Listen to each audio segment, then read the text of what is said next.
जय श्री कृष्ण। तमारुं स्वागत छे अमारी चेनल सिंपल गुजराती रसोई में। तो आज आपणे बनावाना छे खाटिया ढोकळा। जो तमने अमारी रेसिपी गमे तो चेनल ने लाइक करजो, शेर करजो ने सब्सक्राइब करजो अने कमेंट में जरूर कमेंट करजो कि तमने अमारी रेसिपी केवी लागी। तो सरस पोचा एवा आपड़ा ढोकळा बनीने तैयार थई गया छे। तमे जोई शको छो। तो आपणे आवा लाइव खाटिया ढोकळा बनाववानुं शरू करीए। तो तेना माटे मैं सौथी पहेला लोट लई लीधो छे ढोकळानो। तमे पलाळीने पण करी शको छो, दाळ ने चोखाने, पण मैं दाळ चोखा पलाळ्या वगરના ढोकळा कर्या छे। तो मैं અહીં 2 ગણા ચોખા ને 1 ગણી मैं चणानी दाळ एवी रीतना मैं माप लईने चणा ढोकळानो छे ते लोट मैं दरदरो दरी लीधो छे घरखंटीमां। हवे आपणे तेनुं बेटर तैयार करी लईए। तो तेना माटे मैं एक तपेली एक गरम पाणी लई लीधुं छे। तमारे नॉर्मल पाणीथी नहीं, गरम पाणीथी बेटर पलाळवानुं छे जेथी तमारो आथो सरस आवे। अने અહીં मैं खाटी छाश लई लीधी छे। तमे छाशनी जग्याए दही पण लई शको छो। हवे पाणी नाखीने आपणे सारी रीतना ढोकळानुं बेटर छे ते पलाળી दईए। અહીં હું छाश एड करी दईश।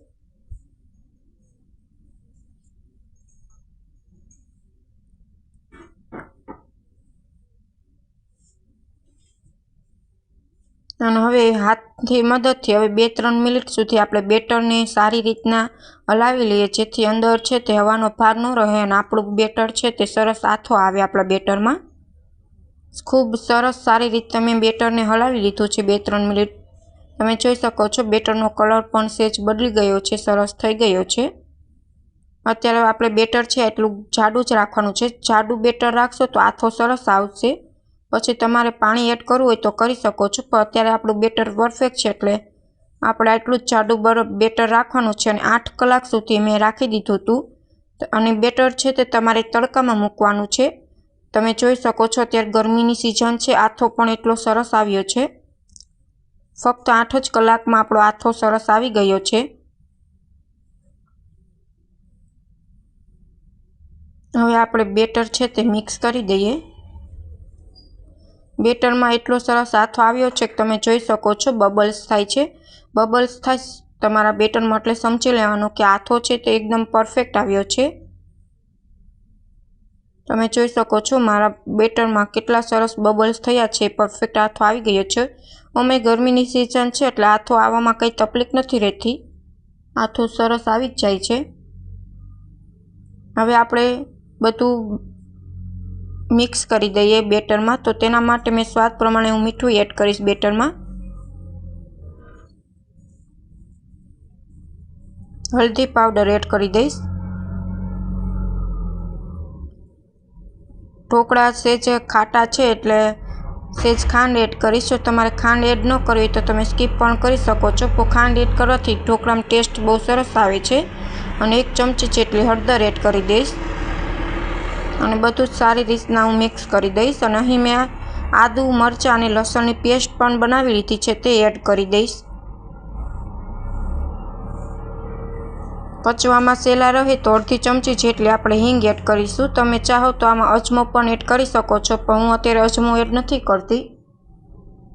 અહીં આદુ મરચાં લસણની પેસ્ટ મેં સરસ રીતના બનાવી લીધી છે તે એડ કરી દઈશું। હવે સારી રીતના બધું જ બેટરમાં મિક્સ કરી દઈશું।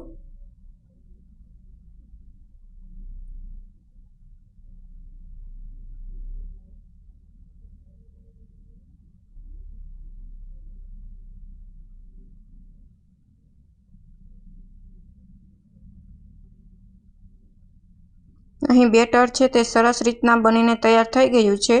હવે આપણે આને 15 મિનિટ આમ મૂકી દઈશું જેથી સરસ આપણું બેટર છે પરફેક્ટ તૈયાર થઈ જાય। અને જ્યાં સુધી આપણું આ રેસ્ટ કરે છે બેટર ત્યાં સુધીમાં આપણે સ્ટીમર છે તેમાં પાણી ગરમ કરવા મૂકી દઈશું।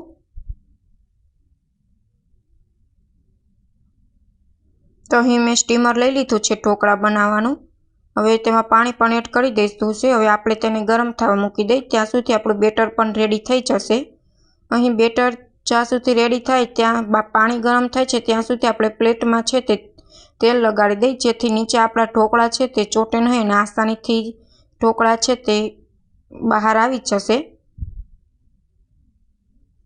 અહીં મેં બેય પ્લેટમાં તેલ લગાવી લીધું છે। હવે આપણે બેટર છે તે તૈયાર કરી લઈ।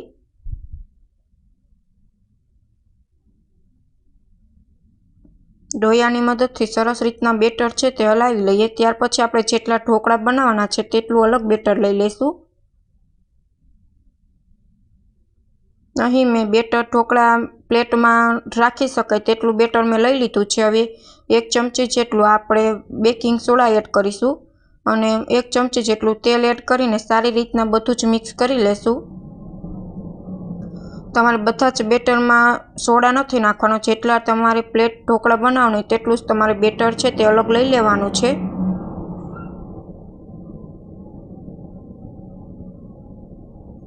અને સારી રીતના બેકિંગ સોડા છે તે બેટરમાં એડ કરી દેવાનો છે।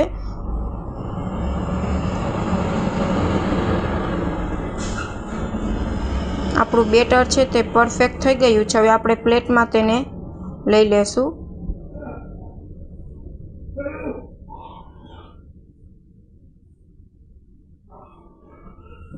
બંને પ્લેટમાં આપણે બેટર છે તે નાખી દેશું।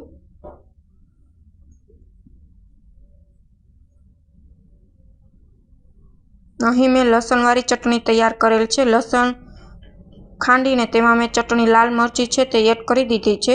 લસણવાળી ચટણી ઢોકળામાં નાખવાથી ટેસ્ટ બહુ સરસ આવે છે। જો તમારી પાસે લસણવાળી ચટણી ન હોય તો તમે સૂકી ચટણી પણ લઈ શકો છો।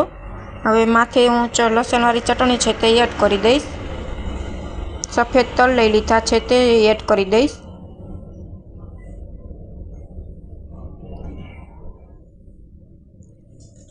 અને કોથમરી છે મારી પાસે તે એડ કરી દેશું।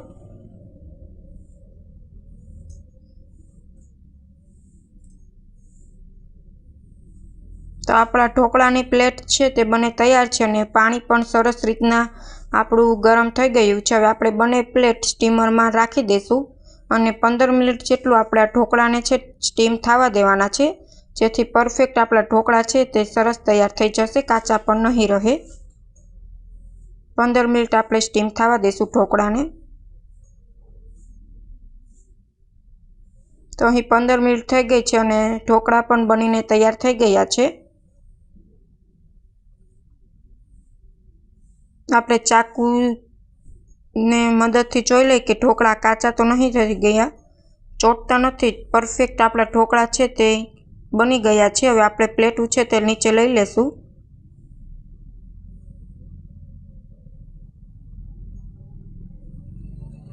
પ્લેટ લઈ લીધી છે અને તમે જોઈ શકો છો ઢોકળા કેટલા સરસ બન્યા છે આપણા। Thank you for my watching video.